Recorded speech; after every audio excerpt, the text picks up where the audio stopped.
It's been 1 week since the final episode of WandaVision debuted, and I wanted to have a little bit more fun talking about WandaVision before we start the Falcon and the Winter Soldier discussion next week. So today I'm going to stop and rank all 7 WandaVision songs and intros from the worst to the best.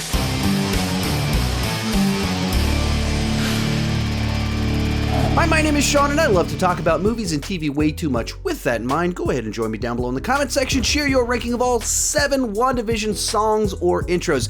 One of the many pleasant surprises related to this show is how good their versions of the theme songs or intros of the different decades turned out to be. And even one of the songs they did became like a #1 hit on iTunes. Here I am! So, I thought it'd be a fun discussion. Also, one more thing before we get started. I also have a companion video to this over on Patreon where I had fun ranking all of the ads from inside of the episode. So if you want just a little bit more WandaVision discussion from me, that's over on Patreon. Join at any level and you can unlock it. And let's get started. Coming in last place is the Malcolm in the Middle intro from episode 6. Now, I loved this episode. It was actually my favorite episode, but Malcolm in the Middle wasn't a show that I grew up watching, have any nostalgia for. I've seen some episodes here and there, but this wasn't something that I had any connections to. So what I heard was this ratty, nasty punk song that was unbelievably obnoxious. With this handheld camera moving around quickly. And I mean, I get it. It matches the style of Malcolm in the Middle. I get it, what they were going for with lyrically, don't try to control the chaos. I understand everything, but of all of these, this is the one that I found annoying, so it comes in last.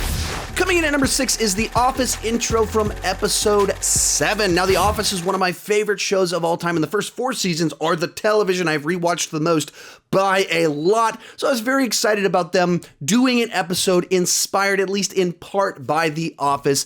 And the intro to it did a fantastic job of capturing the melody and energy of the Office theme,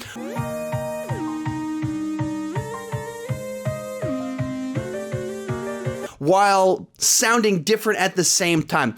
But at the same time, with the actual footage they were showing, I don't think there's more they could have done with it to have ties back to what they did in the actual Office intro. But with where the episode went, I don't think it really worked.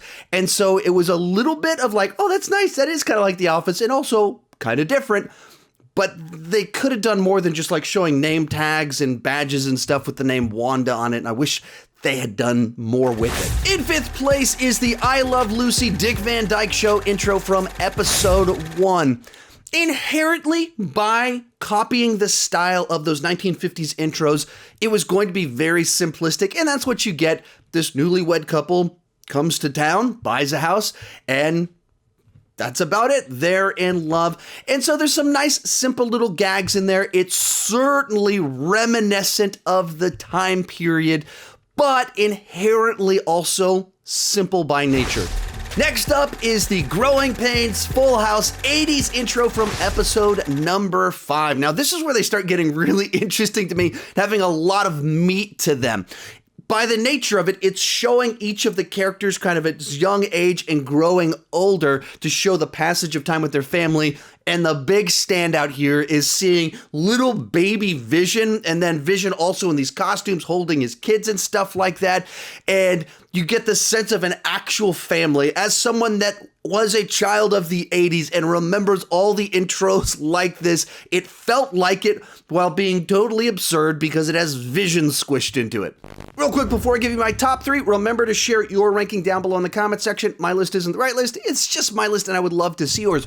Also, remember there is a companion to this over on Patreon with my ranking of the ads from the show. The link is down below in the description to see if it's right for you, and let's get back to it. In 3rd place is the Brady Bunch intro, or the 70s from episode 3. What I loved about this one was just how they were able to visually tell the love story between Wanda and Vision with just these little glimpses of them riding a bike together, dancing in their living room together, just enjoying each other's company. The episodes themselves obviously find reasons to put conflict between them, separate them, send them down different paths. And right here, you just see them as two people that enjoy one another. They're excited to have a family coming. And so you have little bits about Vision trying to put together a swing set and then it collapses that just feels straight out of a 70s intro for a sitcom. And then the tune to it also just is pulled straight out of the 70s. We got something cooking and it's looking good. Everything was just pitch perfect. The fonts, the text, the visual style, the gags, all of it right on point. Our runner-up is the Bewitched intro from episode 2.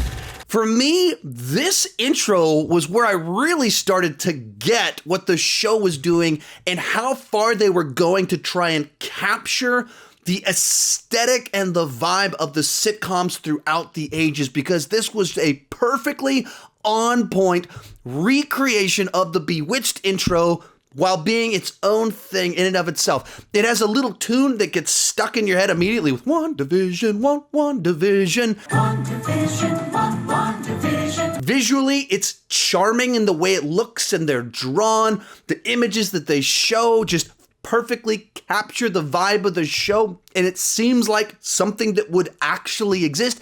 And there's little kind of hints put in it at the same time, where the shot of the neighbor guy, when he's chopping stuff, he's a little bit far away from the actual stuff that he's trying to cut, hinting at where this is going. There's the oddities of the show are present in the intro itself. It absolutely nailed the style. It's catchy, it's charming, and there's a bunch of Easter eggs in there too. But in first place is Agatha All Along, based off the Munsters theme.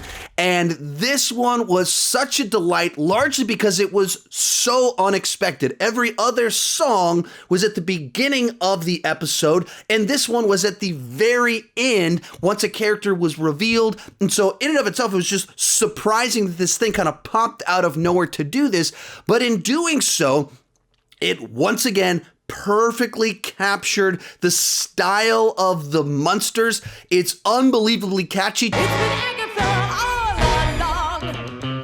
To the point that it became a hit on iTunes. And then as a way to deliver exposition without having a character stand there and telling us stuff, in just 1 minute, it's able to walk you through all these episodes of the show, all these little moments, and reveal things in a way that's fun.